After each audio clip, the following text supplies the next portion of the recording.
let's see how to perform ANOVA test and its uh, alternative non-parametric test for a data set with one qualitative predictor and one quantitative response variable. So we can use this data set that we have been using through this video series, data one.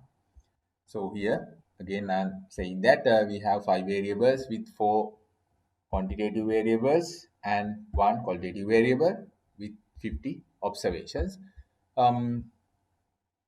Let's see, we want to create a variable with greater than 2 categories, which means if we have two levels in a variable and we want to compare it with another quantitative variable, we can perform t-tests. But for the variables or categorical variables with more than 2 categories, we can go to, or we have to go for the one-way ANOVA if we have one response and one predictor, and that predictor is categorical. So let's categorize the attendance of this, which means this original attendance will be categorized.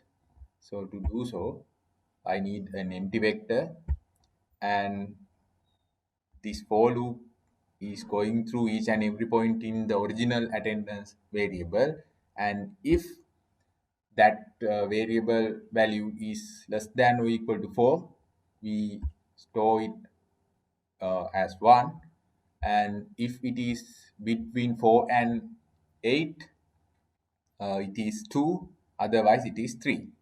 So let's run this command, and I need that calculated attendance vector to be a factor. So you can see the attendance summary now. We have 13 ones, 24 twos, and 13 threes. To find the null hypothesis, test for the null hypothesis, where the average of price for first category and the second category and the third category are equal. So mu1, mu2, and mu3 are representing the average of first category, average of second category, and average of third category. So this is the null for ANOVA. So we can use one-way ANOVA test command and give the response variable first and give the categorical predictor second, and you can store that result in an objective object, or you can use AOV command using the same argument inside it. So you can see, suppose this is OVA1, we store it in here. So you can access OVA first and see the result. So this is one-way analysis. Only the result of p-value is here. So we can't reject the null hypothesis, which means this test, suppose there's no significant difference between the mean average prices for these 3 categories. So let's see the output of AOV function. So it gives the result in different kind of format.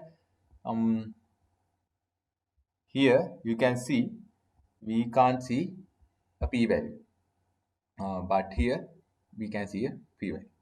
So if we need to access these or assess these residual standard errors and degree of freedoms, we can use OVA command, or if you want to get the p-value after the test, you have to use one-way.test command.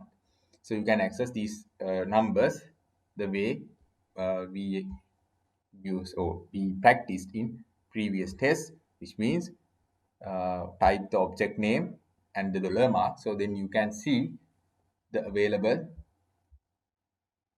objects in this object name, or it is a list. So by taking the mark, you can get statistics, parameter, p-value, method, and data name. So in OVA1, you can see we have more outputs. So in one-way.test, we have few outputs, but AOV function gives more outputs. So you can access those outputs using this technique, storing them in an object and access those elements in the list using $mark. So we can take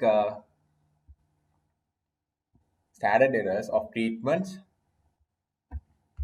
using this AOV function. So we stored that one in OWA1, and you have to give the model tables command and give the output here and say SE equal true. So you can see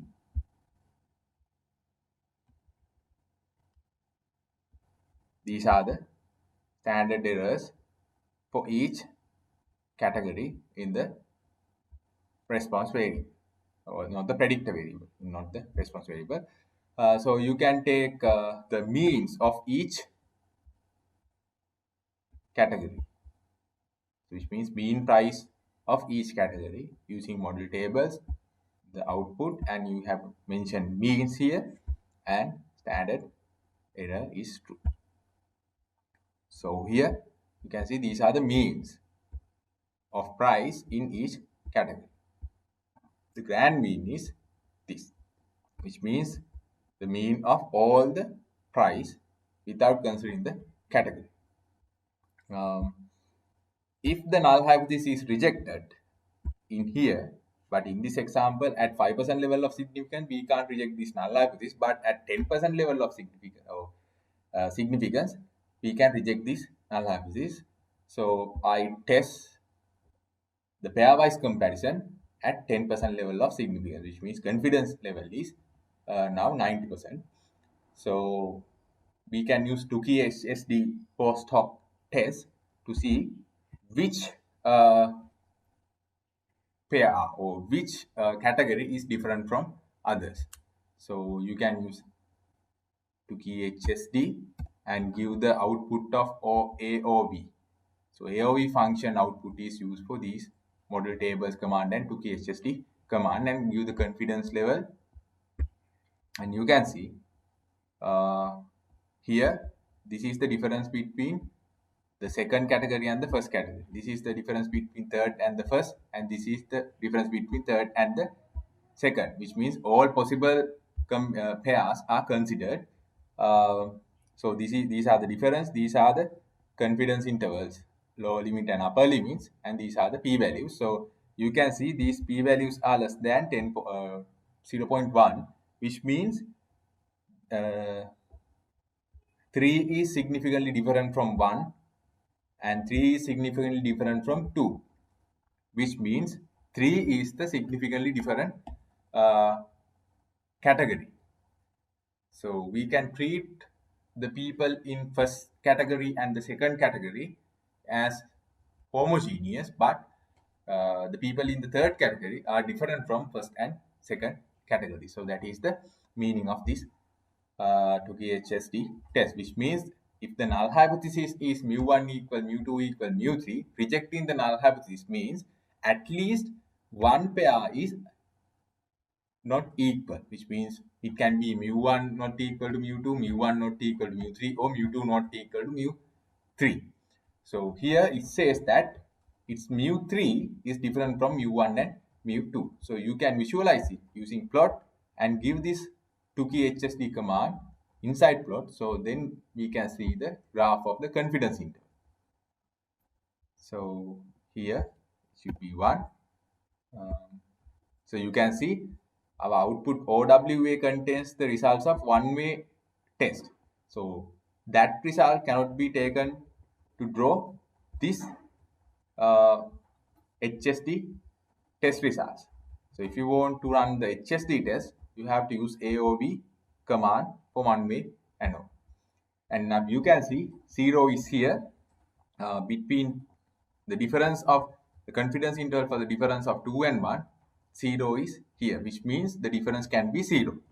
But the difference, confidence intervals for difference between 3 and 1, it is greater than 0, and 3 and 2, it is greater than 0, which means 0 is not inside this interval, which means there is a significant difference between mu3 and mu1 and mu3 and mu2, which means 3 is the category which is significantly different from 1 and 2. So that is how you can perform an analysis of variance. So one way ANOVA in R. So you can assess these outputs the way we have been practicing through this video series. And those approaches can be used for computational tasks.